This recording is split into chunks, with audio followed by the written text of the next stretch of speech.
Now my wheels in motion and my windows open with the wind blowing in my hair. I'm driving down the highway, gonna do this my way. I can feel it in the air. Here I go.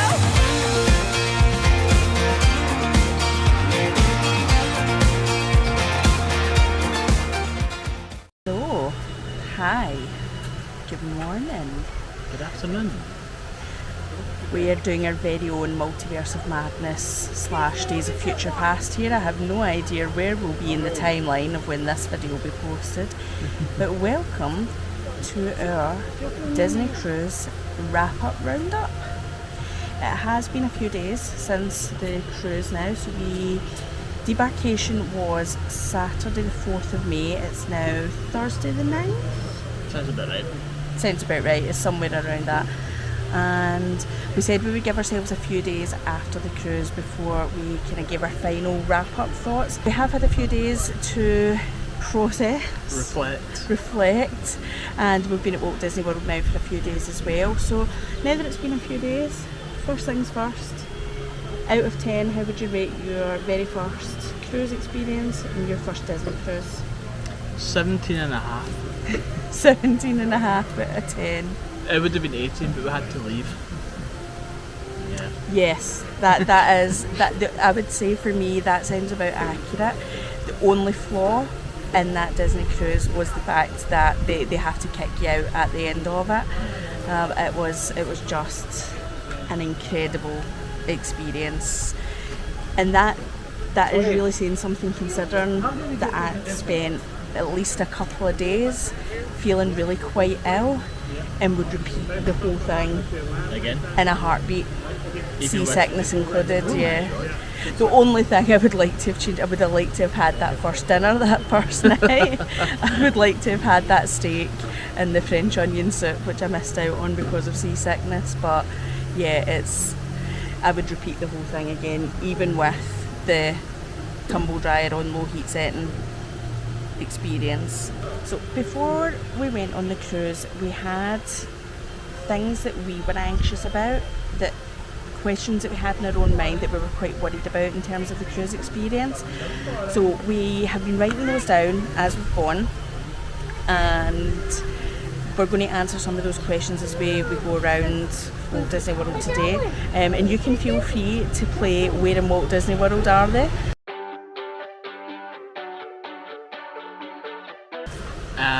For me, I would have said I would be the one definitely getting seasick, considering the condition I get on some flights. Yeah.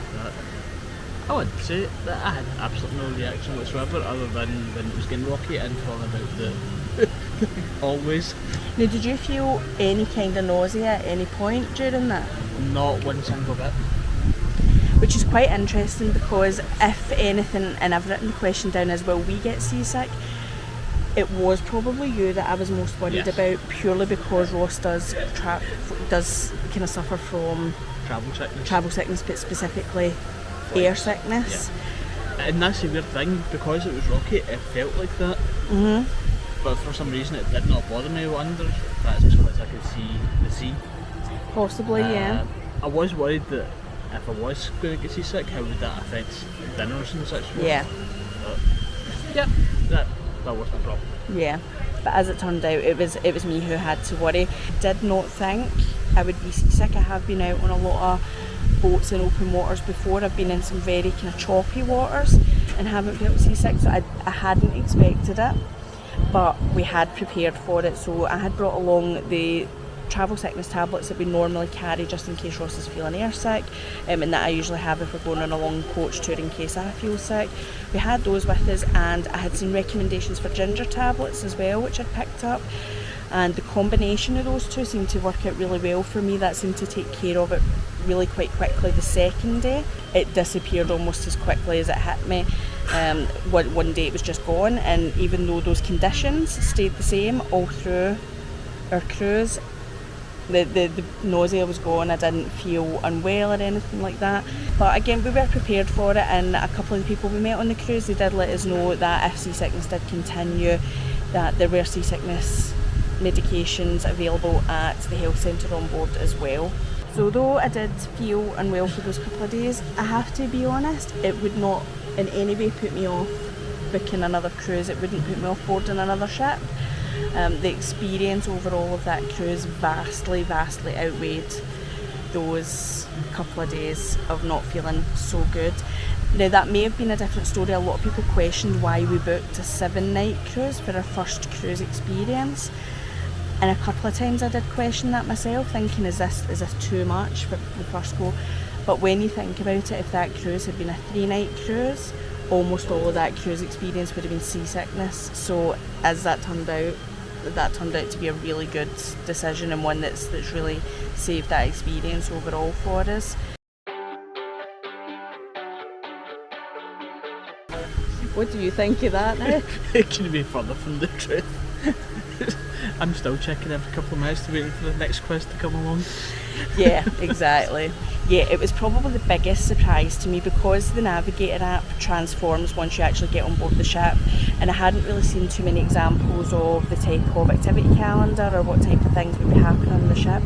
I was absolutely blown away by just how much there is to do, even if you weren't going to organise activities.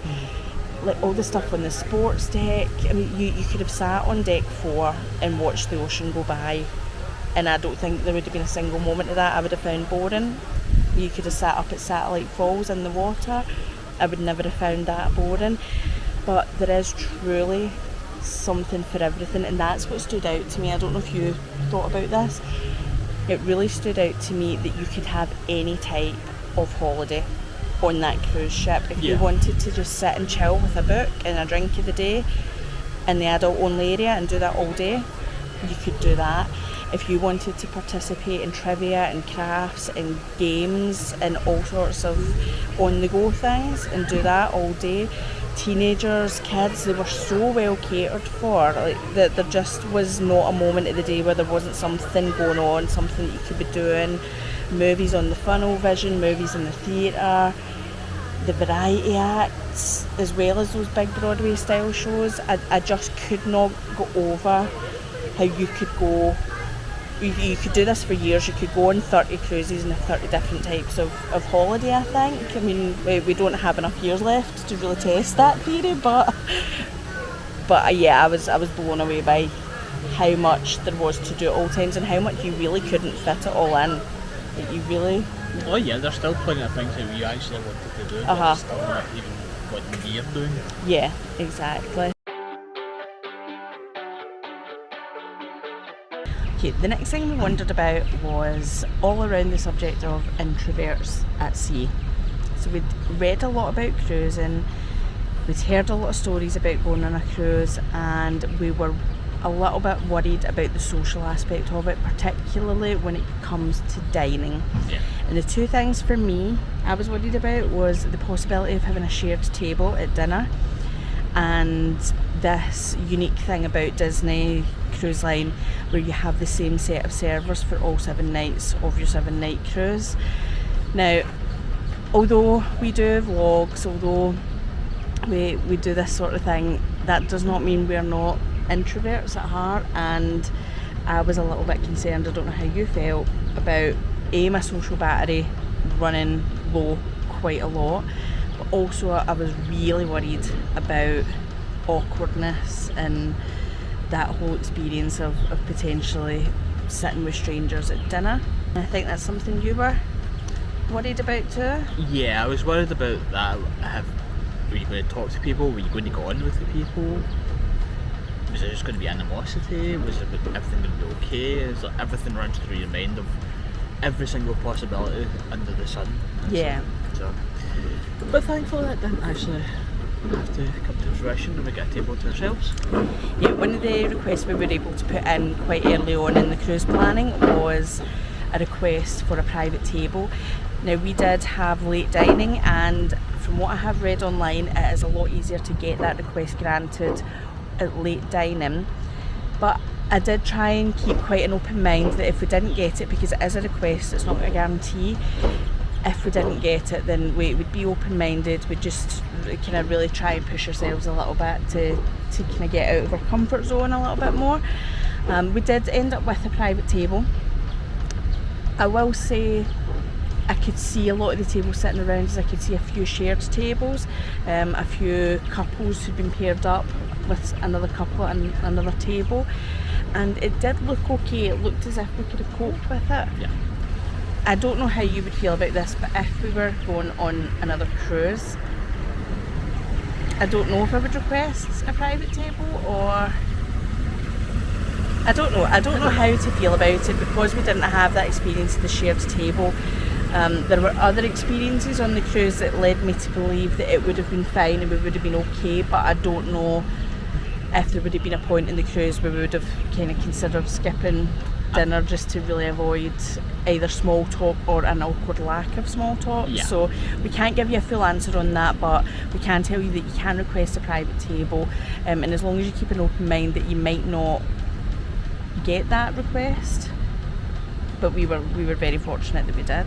And that next part of the dining experience was this idea of the same servers, and we'd heard a few good stories, but we'd heard a few horror stories as well about servers being quite heavy-handed with the over-the-top service and lectures about trying to get a 5-star rating on surveys, things like that. We'd heard a few things that made us a little bit cautious about the idea of having the same serving team the whole time that we were there. And again, it's that little bit of that introvert's nature. Even when we're here at Walt Disney World, we don't always enjoy servers that are maybe too interactive with us and chatting too much to us, because again that awkwardness sets in for me, and I don't always know how to make small talk like a proper adult human. So this was a cause for concern, and there may be some of you watching this that will be thinking that's the most ridiculous concern, but it's just really to share what we were worried about for that experience, and some of you watching may be worried about similar things. If you ever want to try that cruise experience, it might be something you would think about as well, so that's why we wanted to share that. As it turned out, our servers, Harry, our server, and Bandana, our assistant server, I mean, they were probably a highlight for us of that whole cruise experience. They just were absolutely flawless from start to finish, and Harry particularly seemed to have quite good instincts for how much you wanted to chat. He would set us up with puzzles every day, so he would do this really cool thing with crayons where he would set up like a brain teaser puzzle with crayons and kind of leave us to get on with that. But he would check in, what did you do today, did you have a good time? He would give us his recommendations and stuff, but he did seem to have a really good feel for people. Not once did they mention a survey to us. There was no speech about giving 5-star ratings, anything like that. There was nothing like that. They were so friendly.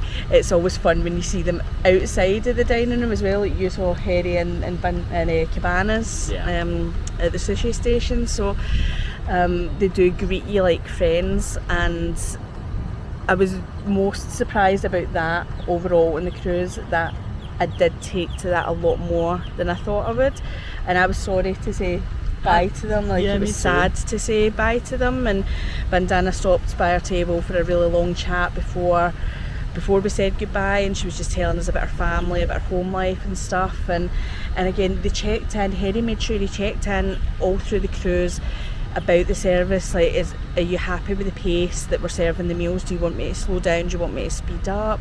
Is there anything going on with your room that you're not happy with? So, and you know that as part of that, getting that 5-star rating and getting those really good reviews, but it was never done in an authentic way. It always just felt just like excellent service from start to finish, and there wasn't really any point.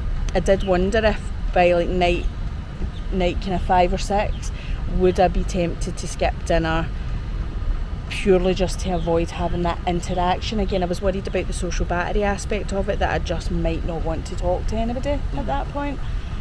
We did skip dinner on the last night, but it wasn't for that reason. It was really just, it was just we weren't excited about the menu. We did such a perfect meal on the night that ended up being our last night. in the dining room that we just wanted to wrap it up there, and we also knew we wanted to kind of try and squeeze as much kind of pool deck time and all that kind of stuff, but it's certainly, if anything, it was a regret of missing that last dinner because you didn't get to spend that one more night chatting to them and saying hello to them. It wasn't about missing the meal, it was about missing people. Yeah, exactly. So it was a much better experience, and certainly not something I would be afraid of again. And I don't know if we just really hit the jackpot with our serving team because they were so excellent, but And they're just generally nice people. yeah, really, really nice. And a lot of people will say it's all part of the show, and you know what? Well, it was an excellent show. We really enjoyed their company the whole time we were there, and they couldn't do enough for us. And that was the same with our stateroom host, Amir, as well. Again, they greet you like your old friends, and it just feels so good. There's not a point where I sat in that cruise and thought, oh, this feels insincere or inauthentic. They just really made you feel so welcome throughout the full cruise. So again, not something I probably had to worry about. Just a great experience with them. And Ross is probably going to chuckle at this because, as you know, this was my greatest source of obsession before we left, was the grand old question of how will luggage transfer work. If you are watching this and you've been on a Disney cruise before, you may also chuckle at this. When I asked for some advice on various online forums, the answer was always a very chilled, listen, it just works.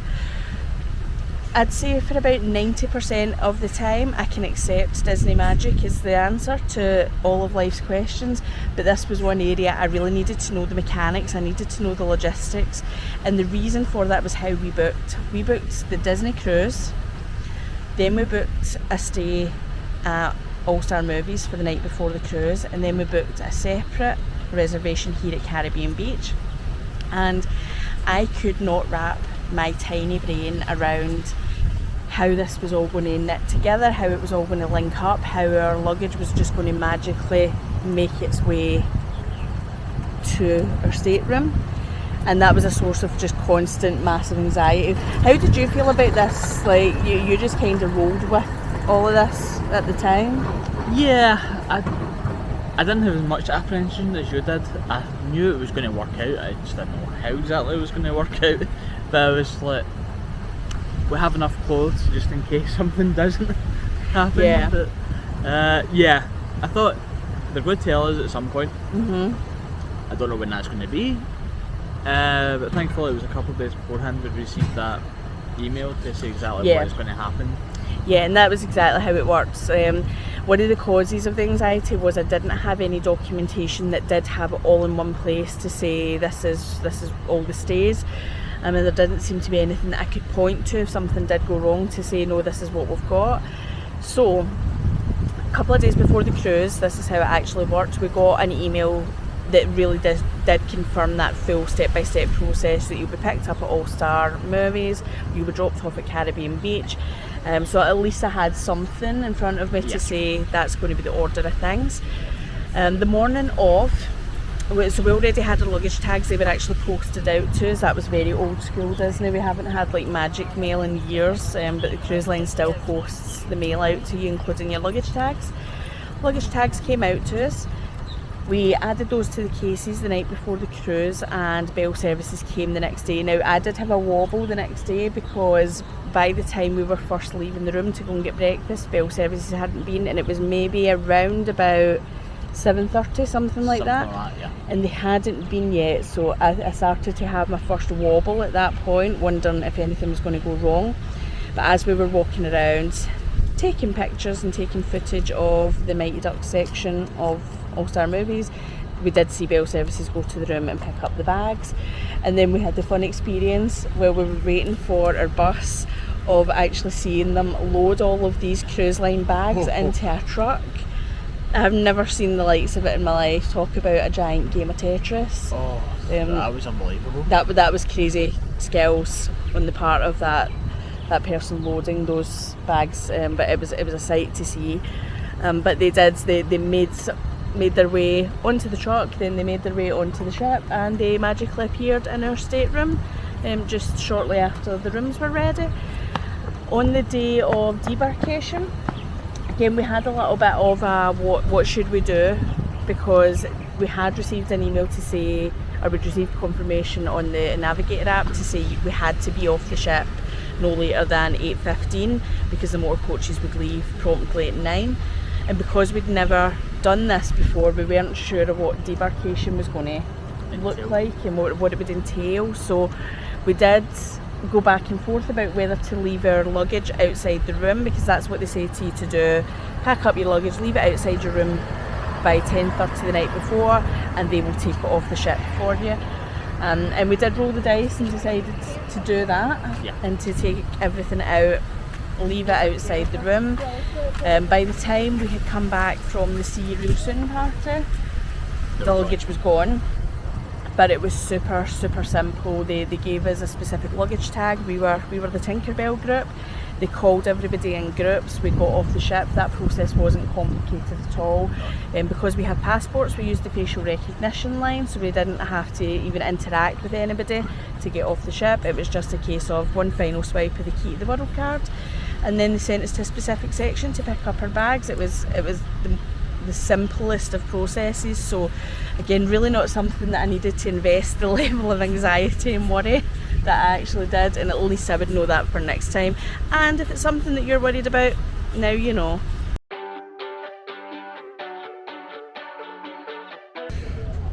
I think just the general experience, I can't narrow it down to one thing. I thought the cruise was great itself. The buddy's getting closer. Carry on, sorry. Yeah, the cruise itself was just a great experience.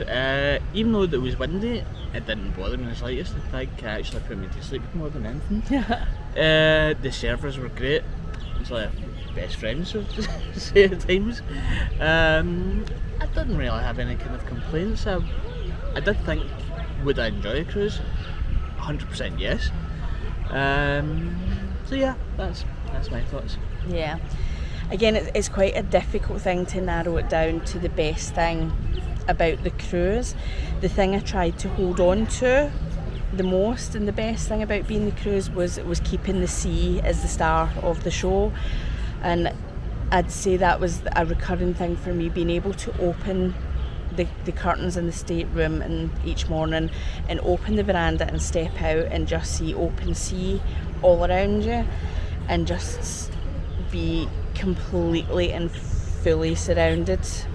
Was something that just never at any point got old for me.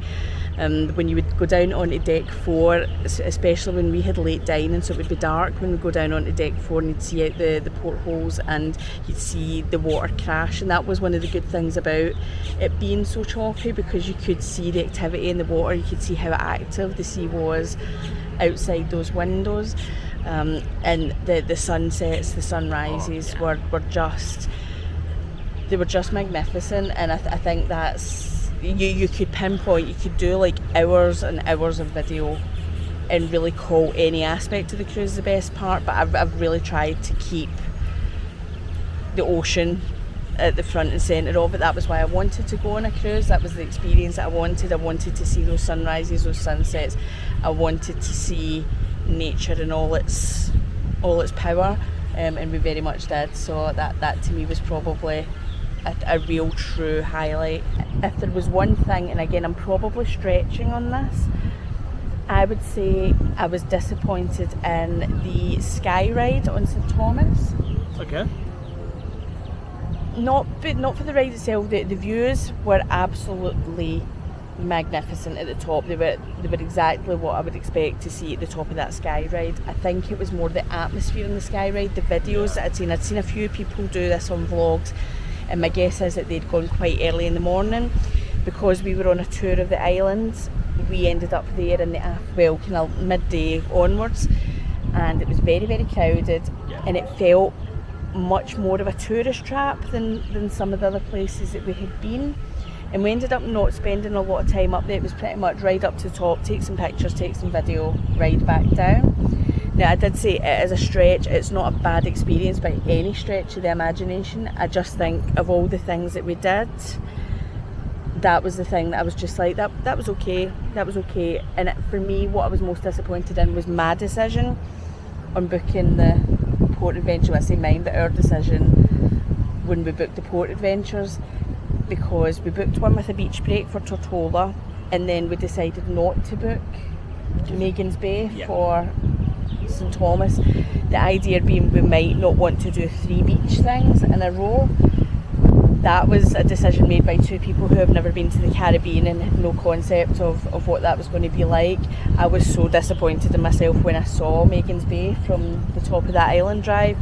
I was gutted that I hadn't booked that as a beach break. Next time, yeah, because some of our cruise friends that we met, they had been on it, and it just sounded incredible. And so I was disappointed in myself that I didn't kind of lean into that beach vibe more than we did. I have been thinking about this since I received this question, because this is a hard question. I wish you gave me some notice on this. I know, I wish I'd given notice as well on this. So I'll let you think about it. I've had a bit more time to think about it. That is a very tough one because we ate a lot. We did eat a lot, and lots and lots and lots of it was fabulous.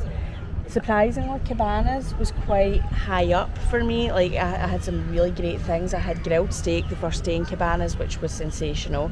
I had short ribs, braised short ribs in Cabanas, which were just jaw-droppingly good. And one of the breakfast mornings, they had Cajun red potatoes as the breakfast potato. I could have eaten my entire body weight in those potatoes alone. The more you say the word potato, the weirder it sounds in your own head. Like potato, I'm going very Samwise Gamgee here. I'm just looking forward to the subtitles in this one now. Potato. I'm either channeling Sam or I'm channeling a minion right now. I'm not sure which. But yeah, Cabanas has loads of good things for me. Oh, the churro waffles. Oh, what a day that was in my life. Churro waffles. I came up with a few things. First of all, I think, see when they put out the trays of food, I could have just taken one of the trays of eggs. I loved those eggs. You did enjoy those eggs. Oh, they were nice, creamy. Mm-hmm. Yeah. So you need to learn how to make them. Or I need to learn how to make them. Yeah. In fact, I lie. Anything that said cheesecake after it was a star for me. Yeah, and the white chocolate bread pudding in our last night in the main dining room, that was also tremendous. I did tell you we would have a tough time narrowing this one down. And I don't really want to be so basic to say churro waffles if I had to put my arm twisted and actually pick one, because there was lots. I can comfortably though tell you the best thing I had to drink, and this is another thing that I'm disappointed in my own actions. The Moët and Chandon ice that I got in Ooh La La was the best drink that I have had, I think, anywhere. And I'm so disappointed that we did not go in till the second last night to get one of those, because it was tremendous. It was so good. So if have any cruises coming up and you're looking for you'll just find you in there. Find me in the champagne bar. Yeah. And I think that probably brings me to, it wasn't a question that we got, but the thing that I was most surprised about, I would say the evening entertainment district. Very much so. And how much time we ultimately spent there. Now, we did spend a great deal of time there doing trivia, I'm not going to lie, but I wasn't sure I would be someone who would spend a lot of time there, like watching the shows or taking part in different things. But I loved the bars, I loved sitting listening to the live music. And if we talk about top moments, I will never ever forget the moment we were actually about to walk into the champagne bar, and I just heard the first bars of 1,000 Years, which is my all-time favourite song. And Barbara Glaive, her name was, or her name is, who does the entertainment on one of the many entertainers on the ship. She was singing that, and that was just such a moment just standing in the doorway, and people were keen to say like, come in and sit down, we'll get you a drink and stuff, but we were just passing through. But I had to stop and listen to that, and that for me was an incredibly special moment. But the whole vibe down there was just amazing, and we have to shout out Yo-Yo and Damien. Oh yes. Because they absolutely made the Tube, I think, just the best nightlife in there. The banter between the two of them was just so funny. But that is a wrap on our cruise as well. So the cruise is over. We're actually filming this on our last day. We're waiting for our airport pickup. And that's a wrap on our Disney trip for April, May 2024.